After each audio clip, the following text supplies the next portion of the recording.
my inner self.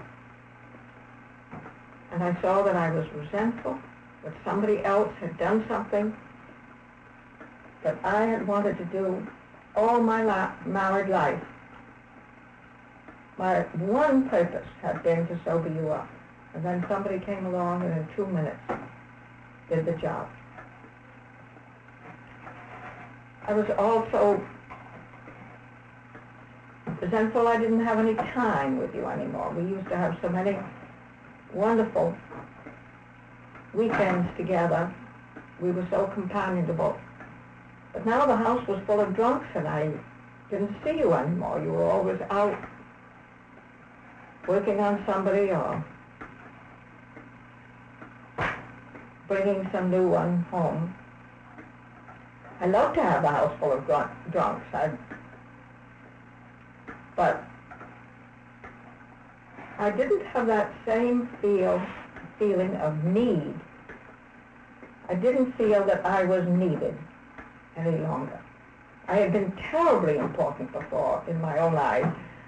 I had a big job to do. Now I had nothing. I didn't know where I stood.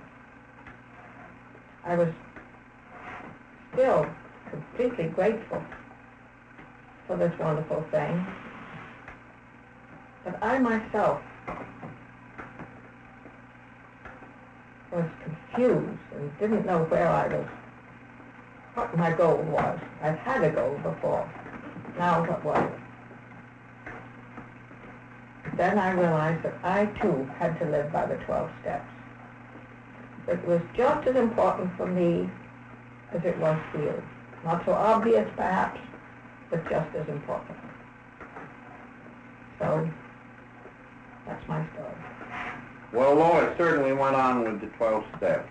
As you know, she did stay with AA, and as I have remarked before, she's had about 6,000 more people in this house. And she has posed, I'm sure, to many of our viewers and listeners, the tremendous problem that nearly all AA families have at first. We alcoholics have greatly deformed those near to us. And she has posed that problem and has since been a part of its solution in the Al-Anon groups. Well, let's round out this wonderful chain of events. I began to work with other alcoholics in New York. We began to go to Oxford group meetings, and there we met Dr. Sam Shoemaker, the Episcopal rector. What he gave us in the way of personal inspiration is beyond all description. His impact on us in those early days certainly registered. And the principles emphasized by the Oxford group later lent themselves very readily to the formation of AA's 12 Steps and the publication of our book, Alcoholics Anonymous. And we, from there, go to other indispensable people in the chain. Ann Smith, whose experience had been similar to Lois, staying by Bob. Bob, the first alcoholic to be sober following my own recovery. And then to make a group where 2 or 3 are gathered together came Bill. And so, for us of AA, that was the beginning.